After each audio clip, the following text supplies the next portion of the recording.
सो है everyone, welcome back again. आज का जो टॉपिक है इसमें मैं आप लोगों को बताऊंगा गार्जियनशिप के बारे में, टाइप ऑफ गार्जियनशिप भी मैं आप लोगों को बताऊंगा। तो इस वीडियो में जो भी मैं आप लोगों को बताऊंगा Hindu minority of guardianship act 1956 के अकॉर्डिंग बताऊंगा। अगर आप लोगों का हिंदू लॉ का सब्जेक्ट है तो वे भी गार्जियनशिप उसका एक पार्ट है और उससे भी काफ़ी इंपॉर्टेंट क्वेश्चंस पूछा जाता है। तो वीडियो को शुरू से लेकर इन तक जरूर देखो। एक छोटा सा रिक्वेस्ट है, अगर वीडियो अच्छा लगता है, वीडियो से अगर कोई भी हेल्प आप लोगों को मिलता है तो प्लीज़ यार वीडियो को एक लाइक करके चैनल को सब्सक्राइब कर देना और अपने किसी दोस्त को इस वीडियो को शेयर भी कर देना जिसका इसको ज़रूरत है। तो चलो वीडियो को हम लोग स्टार्ट करते हैं। तो सबसे पहले देखो यहाँ पर जो गार्जियनशिप को डिफाइन किया गया है section 4 sub clause B of Hindu minority of guardianship act 1956 के तहत किया गया है। तो इसका जो सेक्शन 4 सब क्लोज बी है ये सिंपली डिफाइन करता है गार्जियन को। कौन गार्जियन होगा?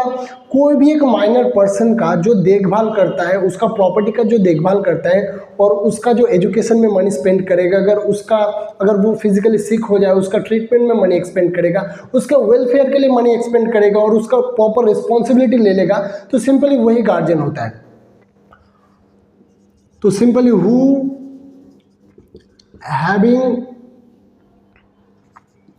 having care of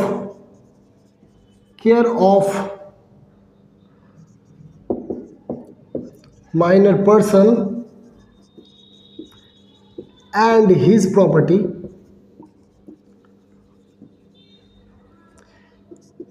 that person known as a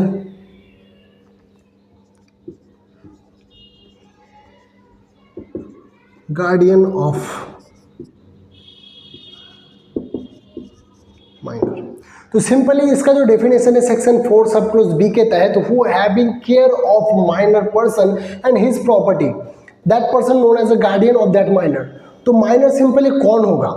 तो गार्जियन यहाँ पर सिंपली कौन होगा? जो भी एक माइनर बंदा होगा उसका जो देखभाल करेगा, उसका प्रॉपर्टी का और उसके वेलफेयर के लिए उसको एक्सपेंड करेगा, कुछ मनी हो गया या फिर उसका एजुकेशन के लिए एक्सपेंड करेगा, तो सिंपली वही को हम उसी को ही गार्जियन बोलेंगे as per the section 4 sub clause B. अभी देखो यहाँ पर तो आप लोगों को पता चल गया एक्चुअली गार्जियन है क्या और कौन से सेक्शन में इसको डिफाइन किया गया है। अभी हम बात करेंगे टाइप ऑफ गार्जियनशिप की। तो यहाँ पर फर्स्ट टाइप में आ जाता है, देखो, नेचुरल गार्जियन, ठीक है ना। तो इसका जो सेक्शन 6 से ये बात करता है नेचुरल गार्जियन की। तो यहाँ पर नेचुरल गार्जियन कौन होगा? जिसके साथ ब्लड रिलेशन होगा, ठीक है ना। तो ब्लड रिलेशन मतलब मान लो आपका मम्मी पापा हो गया आपका नेचुरल गार्जियन। तो यहाँ पर नेचुरल गार्जियन में आ जाएगा like father and mother. Father and mother आपका नेचुरल गार्जियन में आ जाएगा, जो कि सेक्शन 6 के तहत डिफाइन किया गया है, उसको नेचुरल गार्जियनशिप माना जाता है। तो ये हो गया फर्स्ट टाइप ऑफ गार्जियनशिप जो कि है नेचुरल गार्जियनशिप। अभी देखो हम अनदर गार्जियनशिप देखते हैं, टेस्टेमेंटरी गार्जियनशिप। तो इसका टाइप 2 है। तो जो सेक्शन 9 सिंपली डिफाइन करता है टेस्टेमेंटरी गार्जियनशिप।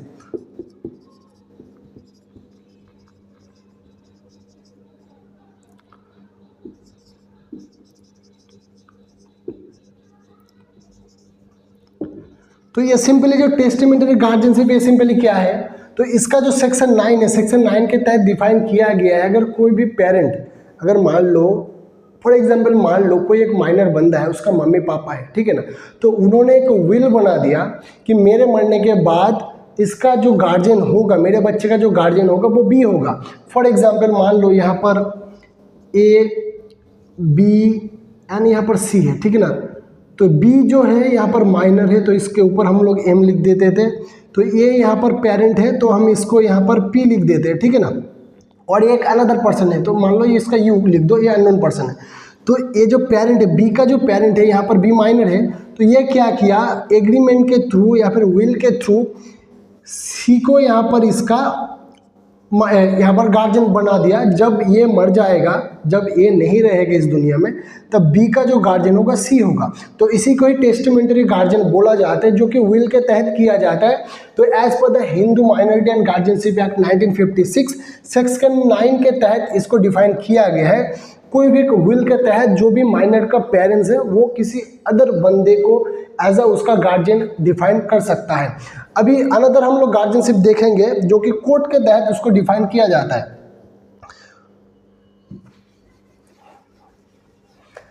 तो सिंपली जो यहाँ पर कोर्ट के तहत जो गार्जियन डिफाइन किया जाता है ना, यानी गार्जियन अपॉइंट किया जाता है, वो सेक्शन 7 एंड 8 के तहत होता है, लेकिन वो गार्जियन एंड वार्ड एक्ट के तहत होता है, हिंदू माइनॉरिटी एक्ट के तहत नहीं होता है। फिर भी मैं आप लोगों को बता देता हूँ, ये भी एक टाइप ऑफ गार्जियनशिप में आएगा। तो तीसरा नंबर जो टाइप है, यहाँ पर कोर्ट अपॉइंट करता है सिंपली उसको,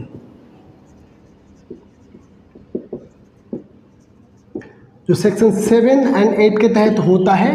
यहाँ पर गार्डियन एंड वार्ड जो एक्ट है इसके तहत होता है, Hindu minority of guardianship act के तहत नहीं होता है। तो इसमें सिंपली क्या करता है, कोर्ट देखता है, अच्छे तरीके से समझता है, और उसके बाद कोर्ट अपॉइंट करता है कोई गार्जियन को किसी माइनर बंदे के लिए। मान लो किसी का प्रॉपर्टी है, तो उस बंदे का जो गार्जियन होगा वो कोर्ट डिसाइड करेगा, कोर्ट ने उसको अपॉइंट कर दिया एज पर द फैक्ट। उसके बाद अगर वो जो गार्जियन होगा ना, अगर माइनर का कोई भी प्रॉपर्टी भी अगर सेल करना चाहे तो उसको कोर्ट से परमिशन लेना पड़ेगा। उसके अलावा वो उसको सेल भी नहीं कर सकता, even though he want to spend his money, that child money for his welfare, for child welfare, but he can not do this unless he take permissions of the court, from the court. तो simply यहाँ पर जो 3 number वाला guardianship में है, यहाँ पर court appoint करता है गार्जियन को, और गार्जियन एंड वार्ड के तहत जो सेक्शन 7 एंड 8 इसको डील करता है। और अनदर सर्कमस्टांसेस में अगर हम देखा जाए तो यहाँ पर डी फैक्टो गार्जियनशिप, तो यहाँ पर डी फैक्टो गार्जियनशिप टाइप भी यहाँ पर आप लिख सकते हो, जो चौथा नंबर वाला हमारा टाइप है गार्जियनशिप का। तो यहाँ पर डी फैक्टो गार्जियन, तो यहाँ पर डी फैक्टो गार्जियनशिप एक्चुअली है क्या?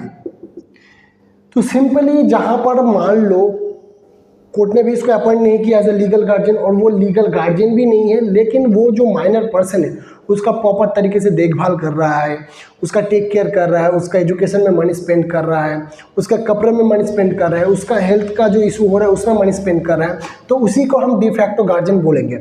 इसको हम लोग एक एग्जाम्पल से समझते हैं। मान लो यहाँ पर ए है, ये एक माइनर बंदा है, इसका मम्मी पापा मर गया, ठीक है ना। अभी ए का एक अंकल है, तो ये मान लो बी है, इसका ए का जब मम्मी पापा मर गया तो बी ने क्या किया, एज अ अंकल ए को अपने घर ले आया, ठीक है ना, और बी अभी ए का देखभाल कर रहा है। तो इसको तो बी को तो कोर्ट ने भी अपॉइंट नहीं किया, ये नेचुरल गार्डियन भी नहीं है, ये टेस्टामेंटरी गार्डियन भी नहीं है। मान लो बी का कोई विल भी नहीं बना के दिया गया ए के पेरेंट के द्वारा कि ये टेस्टामेंटरी गार्डियन होगा, नहीं है। कोर्ट ने भी बी को अपॉइंट नहीं किया, यहाँ पर भी नहीं चलेगा, और ये नेचुरल गार्डियन भी नहीं है, लेकिन ये डी फैक्टो गार्जियनशिप के तहत वर्क कर रहा है। कैसे? क्योंकि बी जो है ना, ये ए का अंकल है, तो जब ए का जो पेरेंट मर गया तब ए को अपने साथ लेके आ गया, और ए का एजुकेशन में मनी स्पेंड कर रहा है, उसका रिस्पॉन्सिबिलिटी ले लिया, उसका देखभाल कर रहा है, तो ये भी एक टाइप ऑफ गार्जियनशिप में आ जाएगा, डी फैक्टो गार्जियनशिप। तो आप ये भी लिख सकते हो चौथा टाइप पे। और एक 5वां टाइप है, यहाँ पर भी एक गार्जियनशिप होता है, लेकिन एक स्पेशल सर्कमस्टांसेस, जो स्पेशल लॉ है उसी के तहत जो कोर्ट अपॉइंट करता है। तो ये भी सिंपल ही है जो इसको कोर्ट अपॉइंट करेगा, लेकिन स्पेशल लॉ के तहत, स्पेशल लॉ के तहत इसको कोर्ट अपॉइंट करेगा, ठीक है ना। तो ये जो अपॉइंट होगा गार्डियन एंड वार्ड के तहत जो अपॉइंट होगा। तो यहाँ पर आप लोग टोटल देख सकते हो 5 टाइप ऑफ गार्जियनशिप होता है। तो मैंने आप लोगों को गार्जियन कौन होगा वो बता दिया, और उसका डेफिनेशन भी दे दिया, जो सेक्शन 4 सब क्लोज 2 बात करता है Hindu minority of guardianship act 1956 का। उसके बाद नेचुरल गार्डियन बता दिया, यानी type of guardianship, total 5 type of guardianship होता है। नेचुरल गार्डियनशिप जो बात करते हैं सेक्शन 6 के तहत, जो कि मदर एंड फादर होता है। उसके बाद टेस्टामेंटरी गार्जियनशिप जो बात करता है section 9 Hindu minority of guardianship act 1956, उसमें सिंपल कोई विल के तहत बनाया जाता है गार्जियन, जो कि माइनर का पेरेंट्स जो है वो बनाते हैं। उसके बाद आ जाता है यहाँ पर डी फैक्टो गार्जियनशिप, जैसे कि मैंने आप लोग अभी बताया, तो यहाँ पर आप लोग देख सकते हो। और उसके बाद कोर्ट के तहत जो अपॉइंट किया जाता है गार्जियन को, जो section 7 and 8 guardian of what act के तहत होता है, यह Hindu minority of guardianship act के तहत नहीं होता है, तो ये बात आप लोग ध्यान रखना। और डिफैक्टो गार्जियनशिप भी मैंने आप लोगों को बता दिया, और कोर्ट एक स्पेशल लॉ के तहत जो गार्जियन को अपॉइंट करता है वो भी बता दिया। तो टोटल 5 टाइप ऑफ गार्जियनशिप यहाँ पर होता है, मैंने आप लोगों को प्रॉपर सेक्शन के तहत डिफाइन कर दिया। आई होप ये वीडियो आप लोगों के लिए हेल्पफुल रहा होगा। अगर ये वीडियो अच्छा लगता है प्लीज वीडियो को एक लाइक करना, चैनल को सब्सक्राइब करके नोटिफिकेशन बेल को प्रेस जरूर कर देना। तो मिलते हैं नेक्स्ट वीडियो में, तब तक के लिए जय हिंद, वंदे मातरम।